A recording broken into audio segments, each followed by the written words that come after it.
A diner can look like just another brick building on a quiet street, but sometimes those walls hold decades of unspoken battles and memories too strong to erase. That's where this story begins, in a place built by black hands and defended with love, yet threatened by the arrogance of a man who believed everything had a price.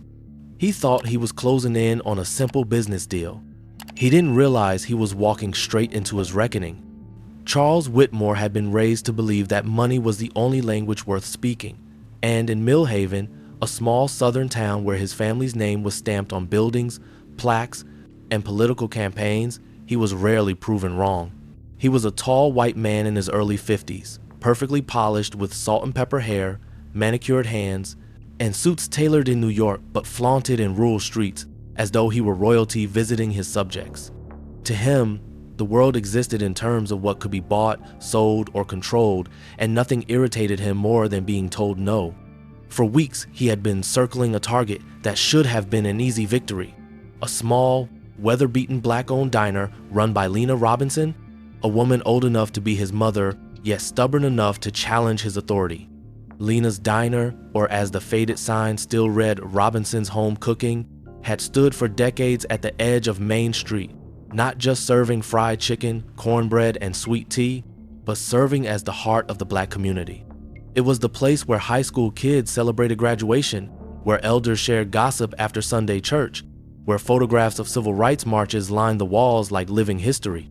Lena Robinson was 67 years old, with silver hair tied back in a bun, deep brown skin lined with wrinkles of both hardship and resilience, and eyes that could cut through pretense. She had survived the tail end of Jim Crow, watched the battles of integration shake her town, buried a husband who built the very booths with his hands, and raised children who had moved on to bigger cities but never stopped calling her Mama Lena. She had seen white businessmen like Charles before men who pretended offers were gifts but carried threats in their shadows. She had not survived all that just to hand her legacy over to the likes of him. On an October afternoon, Charles pulled up in his black Porsche, polished so that it reflected the diner's chipped bricks and sun-faded awning. He sat there for a moment, scrolling his phone, calculating his moves, then stepped out with the slow stride of a man convinced he owned the ground he walked on. The bell above the diner door jingled when he entered, and the room seemed to hush. Lena stood behind the counter, rag in hand, wiping it down with steady movements, her gospel hum fading as she looked up. The other customers, a mix of black elders and a few white workers stopping in for pie, paused mid-bite, waiting. Charles smiled, all white teeth and arrogance. "Mrs. Robinson," he began, his voice smooth as glass but cold beneath, "I've come to make you a final offer." Lena set the rag aside and folded her hands on the counter. "Mr. Whitmore," she replied, steady and calm. "I told you before, this place is not for sale." The smile faltered just slightly, then returned sharper. He pulled out his phone and turned it toward her. $2 million, he said, his tone dripping with persuasion. "Cash, today. Imagine what that could mean for you. You could retire comfortably, travel anywhere you'd like, never worry about a bill again. Don't you think you've earned an easier life?" Murmurs rose among the customers. $2 million was more money than most in Millhaven could dream of. Lena's hands trembled for just a second, but she pressed them together until they stilled. She met his eyes with a gaze that carried 6 decades of struggle. "This diner is more than money," she said. "My Harold built these tables. My children took their first steps right over there by that register. These walls have heard the prayers of a community when nobody else would listen. You can't buy that, Mr. Whitmore. Not with all the money in the world." The diner fell silent, the weight of her words settling over everyone. Charles's charm slipped, and the mask of the benevolent buyer cracked to reveal the predator beneath. He leaned in closer, his voice dropping low, "Just for her. You're making a mistake. Don't think I won't make your life very difficult. Everyone has a price. And those who don't, well, they usually find themselves regretting it." A nervous cough broke from a customer in the corner, but no one dared intervene. Everyone knew the Whitmores had the police chief, the city inspectors, and even the mayor in their pocket. If Charles wanted to bury someone in paperwork, fines, and fabricated violations, he could. To cross him was to invite ruin. Lena, however, had lived through fire before. She had been back from deployment for nearly 5 years, yet in many ways she was still over there, crouching behind burned-out vehicles, ears ringing with the echo of explosions. When the phone rang, its shrill cry cutting through the silence, she almost didn't answer. But when she glanced at the caller ID and saw Lena Robinson's name, her chest tightened. Lena had been like family, the woman who gave her free meals as a teenager when her mother worked double shifts and food stamps ran out. Lena was the one who cheered at her high school graduation louder than anyone else, the one who pressed a Bible into her hand before she boarded the bus for basic training. Nia owed her more than she could ever repay. She answered, forcing her voice to sound steady. "Hey, Mama Lena." On the other end, Lena's tone tried to sound casual, but Nia caught the tremor. "Baby, I didn't mean to bother you, just checking in, seeing how you're doing." Nia sat up straighter, her instincts sharp. Lena never called without reason. "What's going on?" Silence stretched too long, then Lena sighed. "Is nothing I can't handle. Just some business folks sniffing around, making offers I don't need." Nia frowned, heart pounding as she pictured the weathered diner. "What kind of offers?" Lena hesitated, then changed the subject, asking about Nia's health, her job search, anything but the real issue.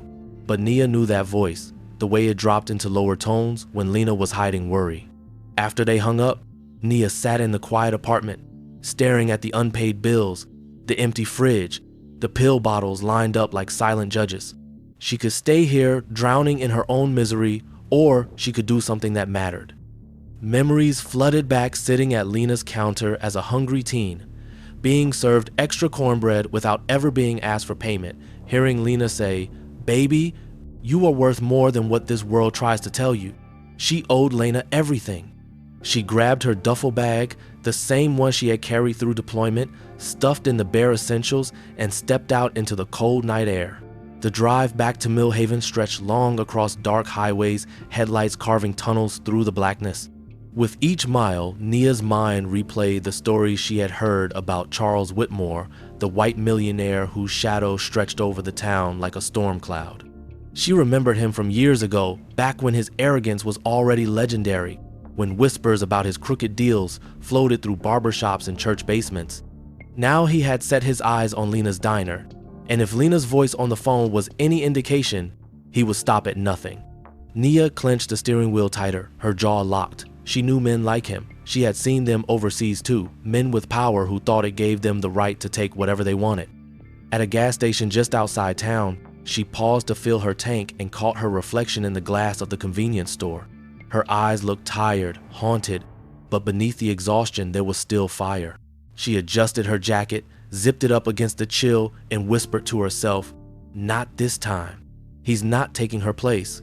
When she finally pulled into Millhaven just before dawn, the town looked both familiar and foreign.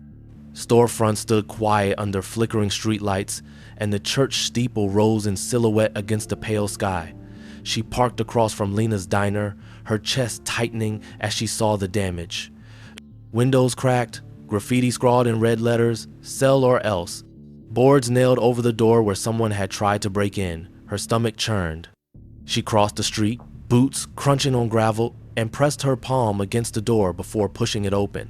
Inside, Lena sat at a booth with her head bowed over a stack of papers. She looked up, surprise flashing across her face before softening into tears. "Nia, baby, what are you doing here?" Nia dropped her duffel bag and wrapped Lena in a hug, feeling the frail bones under her apron, the weariness in her grip. "You called me Mama Lena. You might not have said it, but I heard it. I'm here now." Lena shook her head, trying to smile. "You got your own troubles, you don't need mine too." But Nia shook back firm. "Your troubles are mine. You fed me when no one else would. You believed in me before I believed in myself.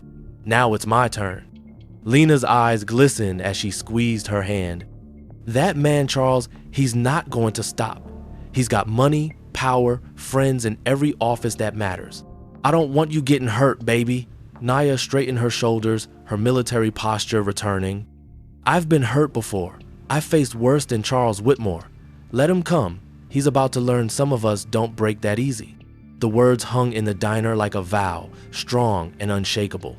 Lena looked at her, really looked, and saw the soldier who had gone to war and returned scarred but unbroken. For the first time in weeks, hope flickered in her chest. Nia picked up her duffel, dropped it behind the counter, and glanced around at the familiar walls covered in photographs of black families through the decades: graduations, weddings, marches for justice, holiday gatherings. Each picture whispered a story of survival, of resilience, of refusing to disappear. She turned back to Lena with a small, fierce smile. "We're not going to let him take this place. Not now, not ever." Her fists clenched at her sides, jaw tightening as she tried to steady her breathing. It was one thing to hear Lena's weary voice over the phone, another to see with her own eyes how far Charles Whitmore had already gone in his campaign of intimidation. The diner that had once been a sanctuary, a safe haven for black families and anyone who needed a warm meal, now looked like a crime scene abandoned by hope. Nia pushed open the door, the hinges groaning in protest, and stepped inside.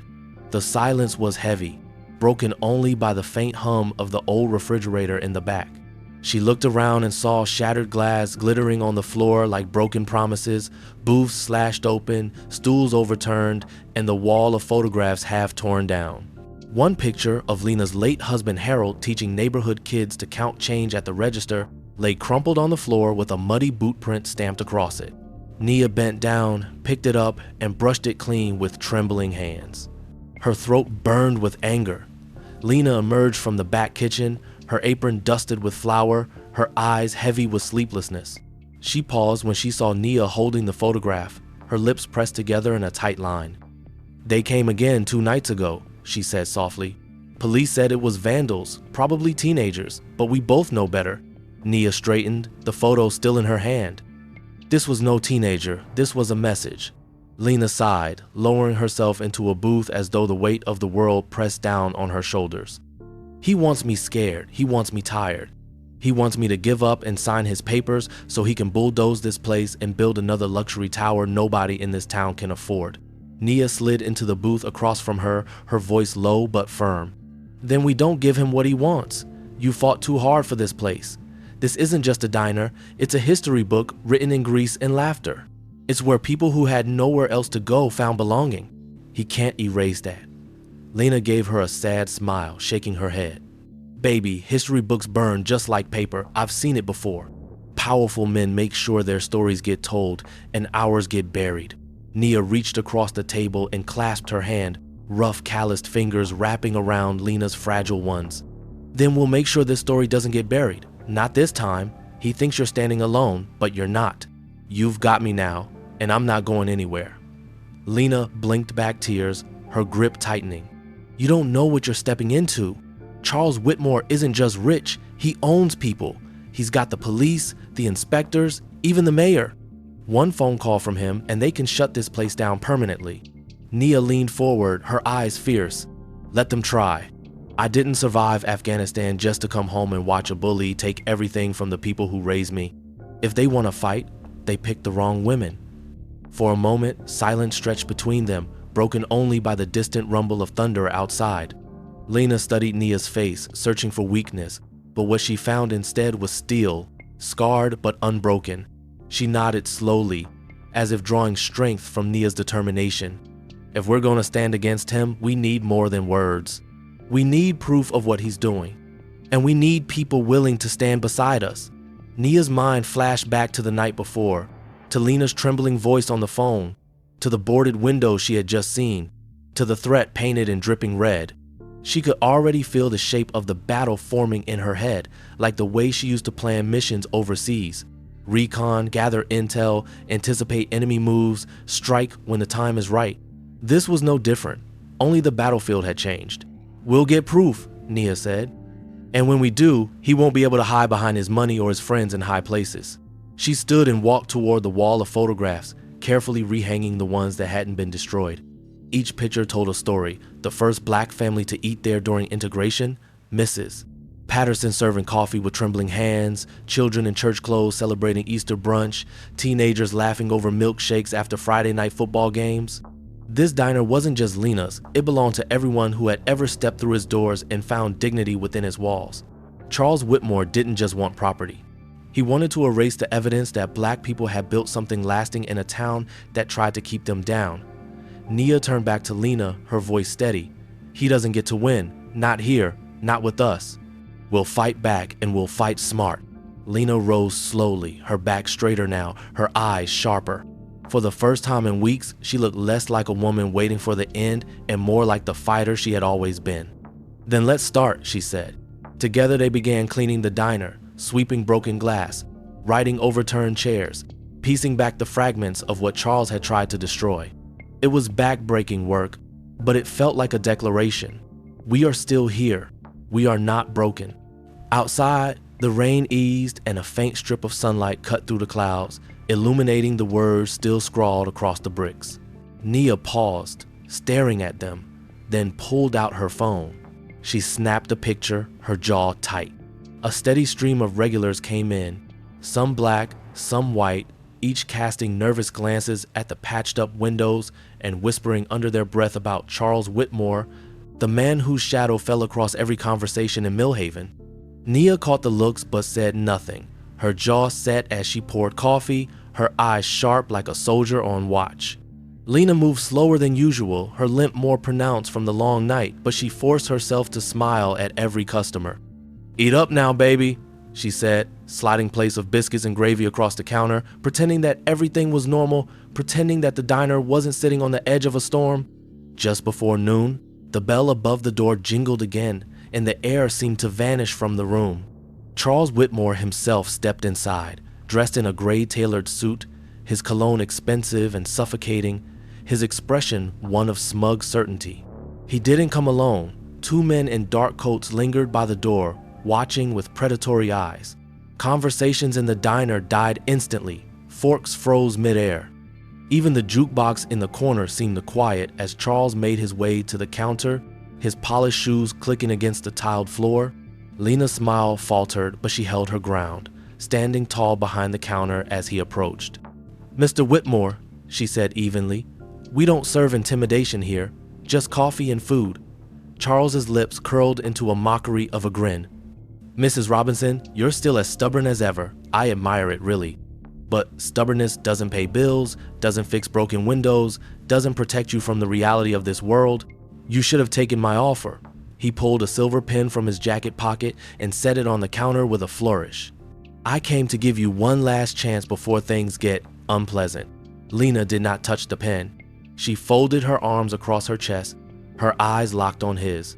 "This diner is not for sale. I told you before, and I'll tell you again. You can't buy what doesn't belong to you."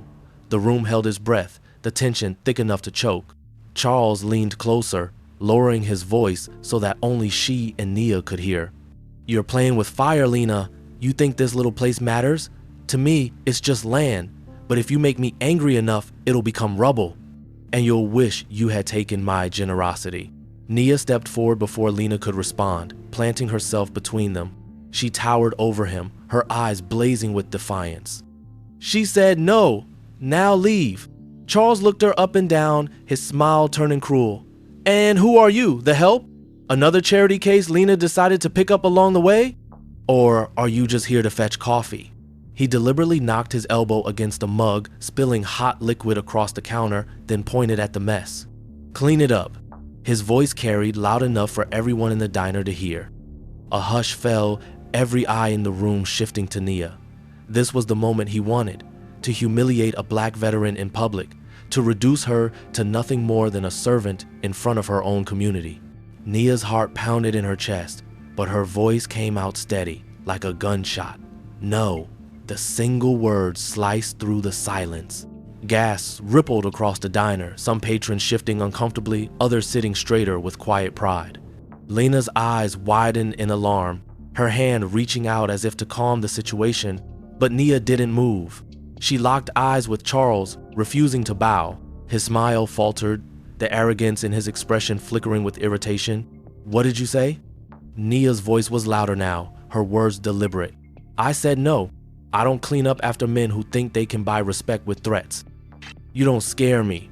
For a heartbeat, the diner was frozen, every person holding their breath. Then Charles laughed, though the sound was hollow, sharp, edged with anger. "You don't scare easily, do you? That will make breaking you all the more satisfying." He turned to the room, gesturing dramatically at Nia. "You see this? This is what happens when you give people like her too much power. They forget their place. The words dripped with venom, the unspoken line between white and black laid bare in front of everyone. Nia's hands clenched into fists, her pulse roaring in her ears, but she stood still, her silence more powerful than any outburst. Charles leaned in close again, his voice low and hateful. "You'll regret this." He picked up his pen, slipped it back into his jacket, and signaled to his men. They turned toward the door, but not before Charles glanced back, his eyes cold. "Enjoy your diner while you can. It won't be standing much longer." With that, he walked out, the bell above the door jingling cheerlessly in his wake. The silence inside the diner lingered even after he was gone. Nia exhaled slowly, her muscles trembling from the restraint it had taken not to strike him. Lena placed a hand on her arm, whispering, "Baby, you don't know what you just started." Nia looked at her, her jaw set. After what had happened earlier that day with Charles Whitmore, she knew better than to assume the confrontation was finished. Men like Charles never walked away when their authority was challenged, and the way he had looked at her after she told him no had burned into her memory. Lena moved quietly behind the counter, stacking dishes and humming under her breath, but Nia could hear the tremor in her song, a thin veil over fear. "You don't have to sit up all night," Lena whispered, trying to keep her voice steady. "Go upstairs, baby, get some rest. You've already done enough." Nia shook her head, her gaze never leaving the dark street. "Rest comes later. Right now, I need to see if he sends anyone. If I've learned anything from war, it's that enemies like to move in the dark." Hours dragged by, the diner wrapped in silence until the faint crunch of tires on gravel made Nia's muscles tense. She leaned forward, peering out the window, and saw headlights cut through the night before shutting off a block away. Two figures emerged from the car, shadows moving low and fast toward the diner. Nia's pulse quickened. She pressed a finger to her lips, motioning for Lena to stay quiet, then slipped into the shadows near the back door. The faint creak of the side entrance opening reached her ears, followed by the sound of heavy boots. Nia crouched, watching as two men dressed in dark clothing crept inside, carrying a toolbox and what looked like official inspection tags. Behind them came a third figure, broader, walking with a swagger. Nia recognized instantly, even in the dim light, Police Chief Tom Bradley, his badge glinting faintly beneath his coat. Her stomach turned cold. This wasn't just thugs sent by Charles. This was the law itself working in his service. She stayed hidden as they moved deeper into the diner. One man knelt by the gas line, pulling tools from the box, while the other sat up near the electrical panel, twisting wires deliberately loose. Bradley walked calmly to the counter, pulling out a clipboard with inspection forms already filled in. "Quick work, boys," he muttered. "Tomorrow morning we'll have enough violations to shut this place down permanently. Whitmore will be pleased." Lena's sharp gasp from behind the counter betrayed her presence, and Bradley's head snapped up. "What the hell are you doing here this late?" he barked, stepping closer, his hand drifting near the holster on his belt. Lena's voice shook, but she stood tall. "This is my diner. I have every right to be here, and I see exactly what you're doing," Bradley sneered. "What you see is an unsafe business. Gas leaks, faulty wiring, all kinds of hazards. By law, I can shut you down. You resist, you'll be liable when someone gets hurt. Or worse." He gestured to his men, who continued tampering with the utilities. Nia's anger boiled over, but she forced herself to think like a soldier. Reckless moves would only get them both arrested or worse. She pulled out her phone, activated the camera, and began recording silently from the shadows. Every word, every motion, every illegal act captured in high definition. Bradley leaned closer to Lena, his voice dripping with threat. "You could still walk away, sign Whitmore's contract, sell the place, and all of this disappears. Otherwise, tomorrow you'll wake up to a condemned building and nobody in this town will lift a finger to help you." Lena's hands trembled on the counter, but her voice carried quiet defiance. "You can break wires and pipes, but you can't break me. This diner stood through worse than you, and it'll stand long after you're gone." Bradley smirked. "We'll see." He turned to his men. "Finish up and let's go." Nia held her breath as they wrapped fake tags around the pipes and scribbled signatures on the inspection forms. The moment they moved toward the door, she ducked lower, her phone still recording. Bradley paused at the threshold, glancing back at Lena. "Enjoy your last night here." Tomorrow, the town will see you shut down and everyone will know you lost. When the door shut behind them and their footsteps faded, Nia stepped out of the shadows, her phone still in hand. She placed it on the counter in front of Lena, the screen glowing with the recording. "We've got them," Nia said, her voice steady, but her hands still shaking from restraint. Lena covered her mouth with both hands, tears welling in her eyes. "Lord have mercy, you got them." Nia nodded, sliding into the booth beside her. "Every word, every action. They thought they were burying you, but they just gave us the weapon we need." Lena rubbed her temples, her face pale with exhaustion. "Baby, this is proof, yes, but proof doesn't mean justice. Not in Millhaven. Charles has people in every office. You show this to the wrong person and it disappears faster than steam off a griddle." Nia's eyes narrowed, her soldier's mind already analyzing. "Then we don't show it to the wrong person. We hold it until the right time, and in the meantime, we prepare for what's coming. Because he's not stopping. Last night was just reconnaissance and sabotage. He's testing us."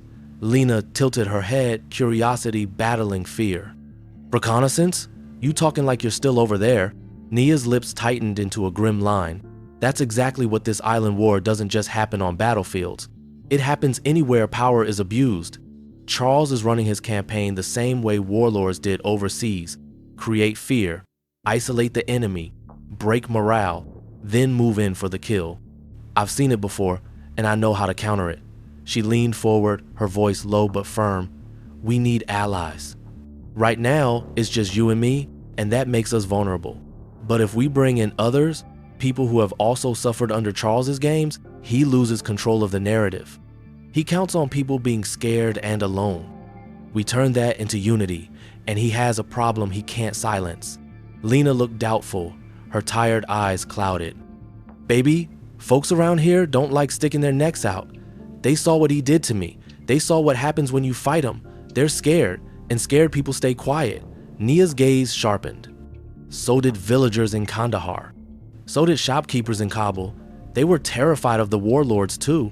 But when one person stood up and showed them they weren't alone, when they saw proof that the tyrant wasn't untouchable, suddenly they found their courage. Fear is contagious, but so is bravery." Lena studied her, recognizing the fire in her eyes, the same fire Harold used to carry when he marched for civil rights decades earlier. "You really think we can turn this around?" Nia nodded slowly. "I don't just think it, I know it, but we need a plan."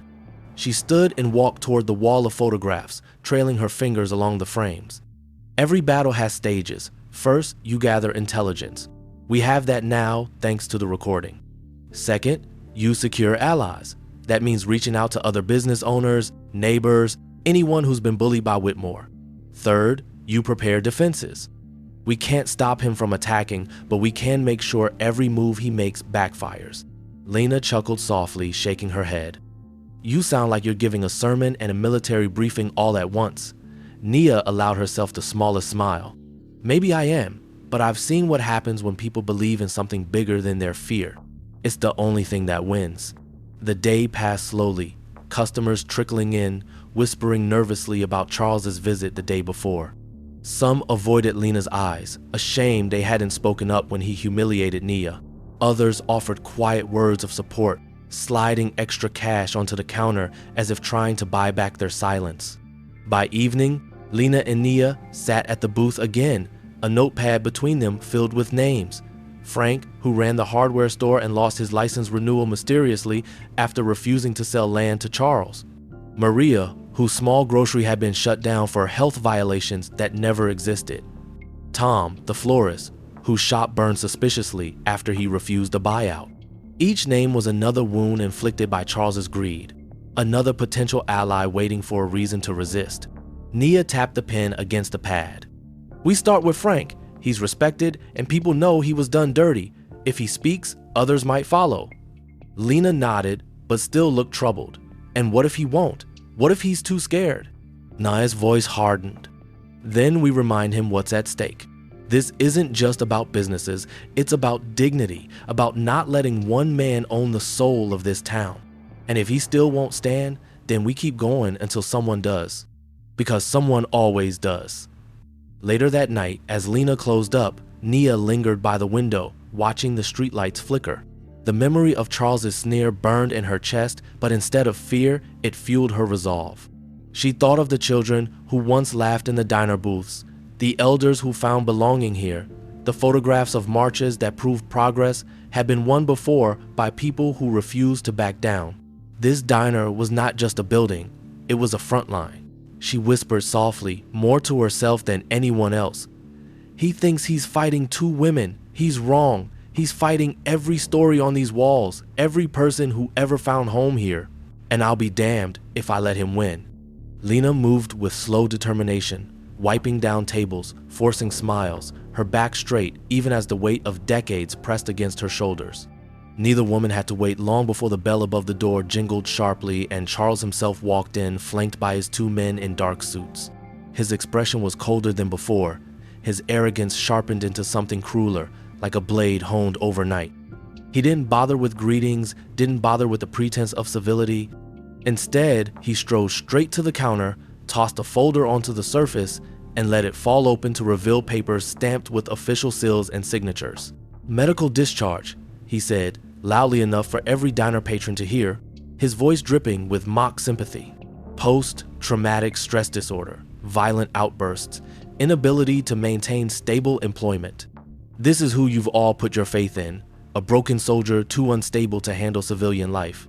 The words struck like bullets, and Nia felt her throat tighten, her chest constrict. Her past, the one she carried like a scar too deep to hide, was now spread across the counter like cheap gossip. She knew how he had gotten those records through the same corruption that ran through the police chief's veins, through channels only money and power could open, but the shock of hearing her private pain exposed in public left her momentarily frozen. Whispers rose among the customers, some leaning closer to catch every word, others turning away in shame for her. Charles saw the flicker of pain in her eyes and pressed harder, his voice mocking. She wants to play soldier in this little war, but she couldn't even handle the real thing. Discharge for striking a superior officer, isn't that right? A disgrace to the uniform. And this is who you're trusting to save your diner, Lena? This is who you're betting your future on? Nia's fists clenched at her sides, every instinct screaming to fight back, but shame tangled with rage inside her. Memories she tried to bury clawed their way up. The dust, the gunfire, the moment she had refused an order that would have cost another soldier his life. She heard the laughter of her superiors, the judgment of the review board, the words, "dishonorable discharge," ringing in her ears. For a moment, she felt the walls closing in, her breath coming short, panic rising like floodwater. Lena's voice cut through the haze, calm but sharp as steel. "Enough, Charles." She stepped forward, her frail frame seeming to grow taller, her voice steady as the gospel hymn she once sang in church. "You think you can shame her with her scars? Every scar she has, she earned in service, in sacrifice.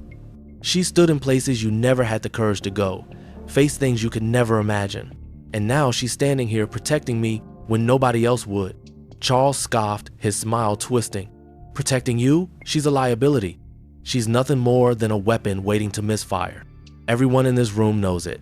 He gestured to the patrons, daring them to disagree. Silence filled the diner, thick and suffocating, until Lena reached beneath the counter and pulled out her phone. With one smooth motion, she held it up, the screen glowing with a paused video. "Funny thing about weapons misfiring," she said softly. "Sometimes they hit the target perfectly. Would you like to hear what Chief Bradley said last night when he broke into my diner? Or maybe you'd like everyone here to hear how he ordered his men to fake gas leaks and faulty wiring, all on your behalf?" Charles's smugness faltered, a crack appearing in the mask of confidence he wore. Nia, still trembling, felt air return to her lungs as she realized what Lena was doing. Lena pressed play, and the diner filled with Bradley's voice, clear and undeniable, barking orders to sabotage the building, threatening Lena to sell, promising Whitmore would be pleased. Gasps spread like wildfire among the customers, heads turning, eyes widening. The whispers that followed were no longer about Nia's discharge, but about the corruption laid bare in their very ears. Charles's face flushed red, his fists tightening at his sides. "That recording is illegal," he spat, his composure slipping. "You can't use it. It'll never hold up." Lena smiled faintly, her voice steady. "Maybe not in your court, Charles, but in the court of public opinion, it's more than enough." And when the right people hear it, people who aren't on your payroll, it will be enough to bring you down. Nia found her voice again, shaky but growing stronger with every word. You tried to bury me under shame. You tried to use my past as a weapon. But all you've done is prove why I fight. Because men like you think dignity can be bought and sold, that people are nothing but tools. You don't get to win this time. She turned to the room, her eyes sweeping across the patrons. You all heard it. This isn't just about Lena's diner. It's about every one of you who's ever been bullied, threatened, or silenced. He wants you to believe you're alone, but you're not. We are stronger together, and he knows it. A murmur of agreement rose, timid at first, then louder. A woman at the back nodded fiercely. An older man slammed his hand on the table in solidarity. For the first time, the silence that had smothered Millhaven for years cracked open, and the sound that replaced it was not fear but courage. Charles backed toward the door, his composure unraveling. "This isn't over," he growled, his voice stripped of its earlier confidence. "You don't know who you're dealing with." Lena's eyes locked on his, her voice calm, resolute. "Yes, we do, and now so does everyone else." For years, Charles Whitmore's power had seemed absolute, his grip on the mayor, inspectors, and judges so tight that resistance felt pointless, but now the image of invincibility had cracked. Nia Carter, still recovering from the humiliation of having her military records exposed, walked through the diner that morning with her head held higher than before. She knew Charles had tried to destroy her by dragging her past into the light, but instead, his plan had backfired, because Lena had reminded the town what real courage looked like, and because the recording proved corruption wasn't just rumor, it was fact. Lena stood beside her, her face still pale from lack of sleep but glowing with something new, resolve. She poured coffee for the morning crowd, her hands steady, her voice calm, even when some customers asked what would happen next. Nia noticed how the questions had changed overnight. It was no longer whispered, "Do you think Charles will crush them?" but rather, "How long until the law does something about him?" The shift was small but powerful, a sign that fear was loosening its grip. By midday, the bell above the diner door jingled, and a woman in a dark blazer stepped inside, flashing a badge that made every head turn. Special Agent Sarah Green, Federal Bureau of Investigation, she announced calmly, her voice cutting through the low hum of conversation. She walked directly to the counter, setting down a slim briefcase, her expression professional but her eyes warm when she met Lena's. "I received a copy of your recording. I'd like to discuss it with you." Gasps rippled across the diner, the FBI. For years, people had muttered that Whitmore owned the town, but nobody owned the federal government. Charles's power, so overwhelming at the local level, suddenly seemed smaller. Lena motioned for Agent Green to sit, her voice trembling slightly. "We didn't know who to trust here. Everyone's in his pocket." Green nodded. "You were right not to trust anyone locally. What you captured is serious tampering with gas lines, falsifying inspections, collusion between business interests and law enforcement. Those aren't just local crimes, they're federal violations, and they fall directly under my division." Nia leaned forward, her soldier's instincts alive. "Then what's next? You saw the tape. You know what he's doing. How do we stop him?" Green studied her for a moment before responding. "Evidence is a start, but we need more. A single recording can be challenged, but if we gather corroborating testimony from others he's victimized, if we build a pattern of intimidation, fraud, and civil rights violations, we can bring him down completely." Lena's eyes filled with both hope and fear. "Other people won't want to come forward. They're too scared." Green shook her head. "People stay silent when they think they're alone, but now they've seen you stand up. That changes things. I can guarantee you this, if others come forward, we'll protect them. Federal witness protection, if necessary. But we can't help them if they don't speak." As if on cue, the diner door opened again, and Frank, the hardware store owner, walked in, his hat clutched in his hands, his eyes darting nervously around the room. He approached slowly, clearing his throat. "Mrs. Robinson, Miss Carter, I heard what happened yesterday, and I need to say something. He did the same thing to me last year. Sent inspectors, found violations that didn't exist, shut me down until I sold him the building for half what it was worth." His voice broke, shame heavy. "I didn't fight. I thought nobody would believe me." Green's eyes sharpened, pulling a notepad from her case. Would you be willing to make a statement under oath? Frank hesitated, glancing at Lena, then at Nia, who nodded firmly. You won't be alone anymore, Nia said. Frank swallowed hard, then nodded. Yes, I'll tell you everything. It was like a dam broke. Within an hour, more townspeople trickled in. Maria, the grocery owner, admitted her store was targeted after refusing to sell her property. Tom, the florist, described how his shop mysteriously burned down days after he rejected a buyout. One by one, they laid bare the web of intimidation, connecting threads that had always seemed isolated, but now formed a tapestry of corruption. Green listened carefully, documenting every detail, her voice calm and reassuring, promising them their words mattered. For Lena, it was overwhelming, hearing story after story, realizing how many lives had been broken quietly while everyone assumed they were alone in their suffering. She clutched Nia's arm tightly at one point, whispering, Lord, all this time, we thought it was just us. Nia squeezed back, her jaw clenched. That's how he wins, divide, and conquer. But not anymore. Outside, whispers turned into a crowd. People gathered at the diner's windows, peering in, watching as their neighbors spoke openly for the first time. Fear was still there, but it was thinning, replaced by something stronger, recognition. Recognition that Charles Whitmore wasn't invincible, that he could be challenged, that together they had a chance. By evening, Green closed her notepad and stood, her presence radiating authority. What you've given me today is the foundation of a federal racketeering case. This is bigger than one diner. This is systemic corruption, and it will not go unpunished. But I need you all to understand, this won't be quick. He'll fight back. He'll send lawyers, try to intimidate, maybe even lash out violently. He'll do everything he can to make you regret speaking. But if you stay united, if you keep telling the truth, we can end his control once and for all. The room buzzed with nervous energy. Frank nodded solemnly. Maria wiped tears from her eyes. Tom muttered a quiet prayer. Lena looked around at them, her voice rising. Then we stand together. No more silence, no more fear. Cheers broke out, hesitant at first, then stronger, until the diner shook with voices declaring they had had enough. Nia stood tall in the center, her presence commanding, her voice carrying like a rallying cry. By the time the sun rose over Millhaven the following week, the entire town buzzed with rumors that the FBI was circling Charles Whitmore like wolves scenting blood.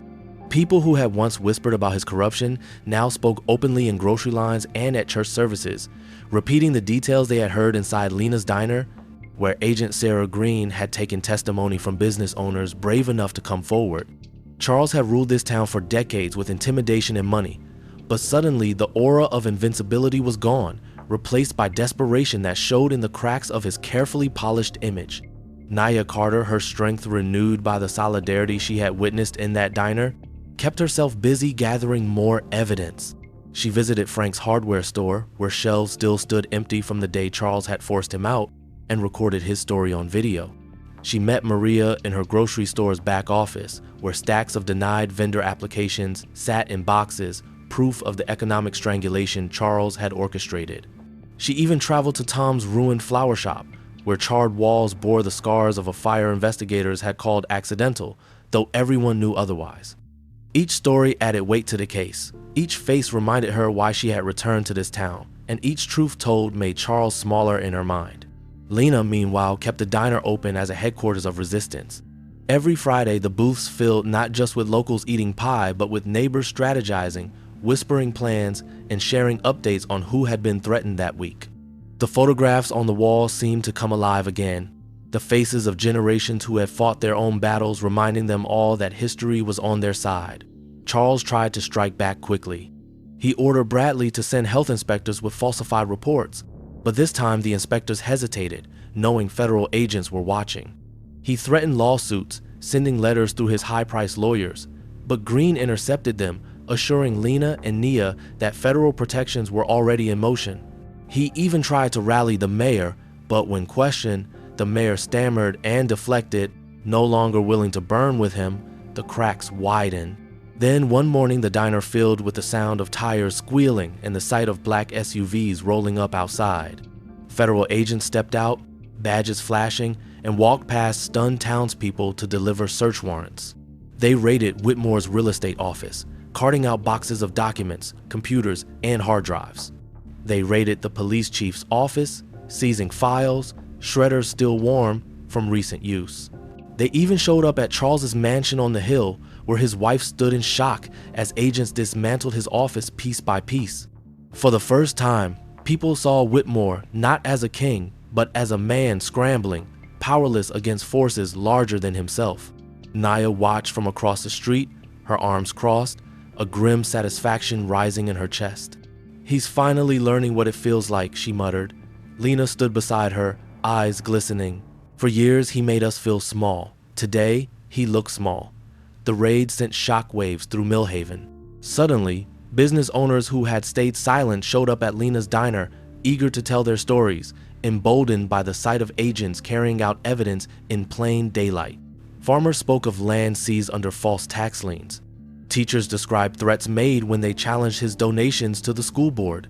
Even a city council member, once thought loyal to Charles, arrived to confess how she had been coerced into voting for rezoning plans that enriched him while destroying local families. Every testimony was another stone in the wall closing in around him. Charles, furious and humiliated, tried one last public show of strength. He walked into Lena's diner one evening, flanked by his lawyers, his face pale but his voice sharp.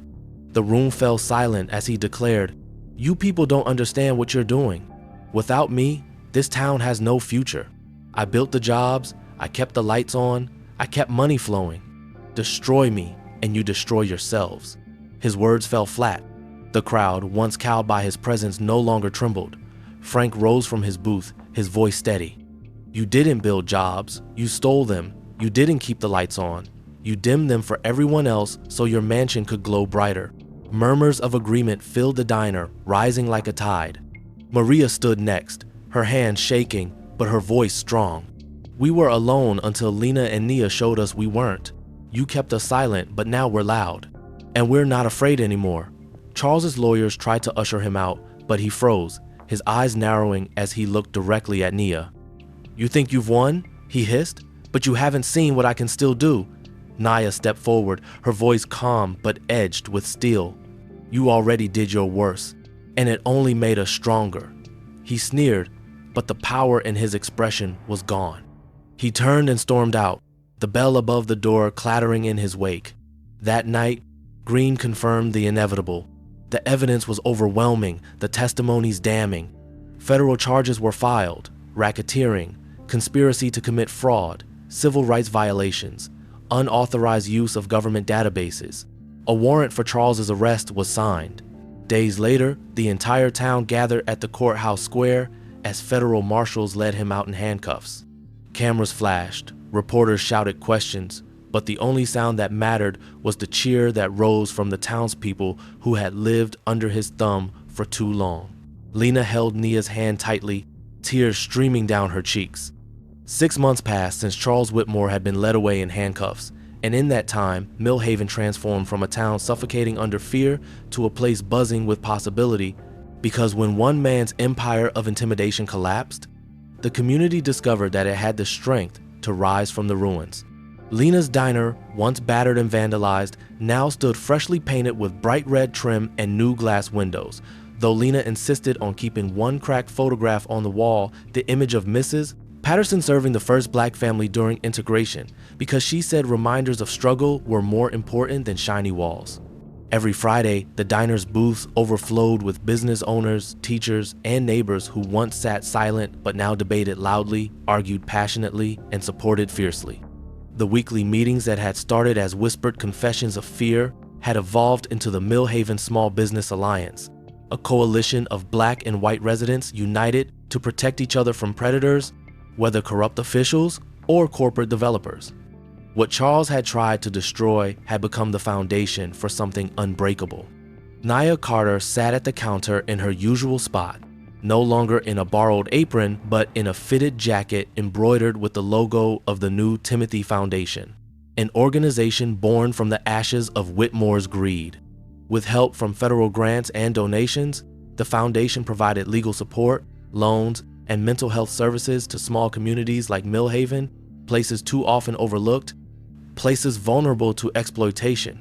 Nia had accepted the role of director reluctantly at first, haunted by the memory of Charles exposing her military record, but over time she realized her scars gave her credibility, her struggles gave her compassion, and her refusal to quit gave her leadership. The same traits the Army once called weakness had become the tools she used to rebuild lives. Lena, now officially retired from cooking long shifts but still present every day, walked from table to table with a cane in her hand and a smile on her lips, greeting people not as customers but as family. She watched Nia with pride, knowing the young woman she once fed cornbread in hard times had grown into a protector of the entire community. Sometimes, Lena would sit back and listen to the chatter, close her eyes, and hear echoes of Harold's voice reminding her that dignity mattered more than profit. She would whisper quietly to herself, "We stood, Harold. We stood and we won." Frank had reopened his hardware store, Maria expanded her grocery into a small community market, and Tom rebuilt his flower shop with help from neighbors who donated time and money. Even the city council, once a puppet of Whitmore, now passed ordinances protecting local businesses from predatory buyouts. Millhaven was far from perfect, but it was stronger, fairer, and prouder than it had been in decades. Yet the true change wasn't in the businesses or the buildings, but in the people. Black and white residents who had once lived parallel lives now sat side by side at the diner, eating Lena's biscuits and gravy while planning festivals, voter registration drives, and youth mentorship programs. Unity had replaced suspicion, and courage had replaced silence. Charles still sat in a federal prison cell hours away, his lawyers filing appeals that went nowhere, his empire dismantled, his influence broken, but his name rarely came up anymore because Millhaven had decided he would not define them. Instead, when children pointed to the diner's photographs, parents told stories of how their town had once been gripped by fear, until ordinary people chose to resist, until two black women had said no loudly enough for everyone to hear, and how that no had turned into a chorus that changed everything. One evening, as the sun dipped low and painted Main Street gold, Nia stepped outside the diner and looked at the town around her. Children rode bicycles down sidewalks that had once been empty, neighbors waved across fences instead of hiding behind them, and church bells rang not as warnings, but as invitations. She closed her eyes for a moment, breathing in the warm air, and thought of the battlefield she had once left broken, of the shame she had once carried like armor, and of the choice Lena had made to defy Charles when signing away the diner might have been easier. She realized that battles were not always won with guns or fists, but with voices, with courage, with solidarity. Lena joined her at the doorway, leaning on her cane, her silver hair catching the light. "You did good, baby," she said softly. Nia shook her head.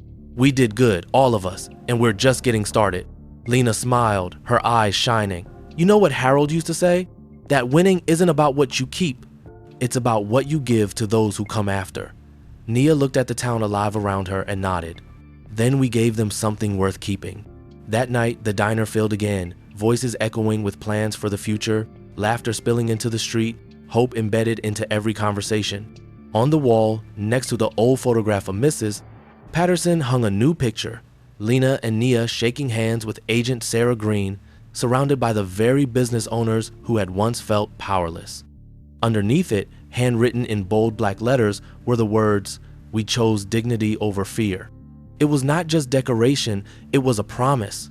The legacy of Whitmore's fall was not just his imprisonment, but the rebirth of Millhaven, a place where no one stood alone anymore. The end. If this story kept you listening all the way to the end, take a moment to like the video and subscribe so you don't miss the next one. Tell me what part of the plot hit you the hardest. Was it when Lena refused to sell? When Nia stood up to Charles in front of the whole diner? Or when the community finally rose together? And let me know in the comments where you're watching from. I love to see how far this story has traveled.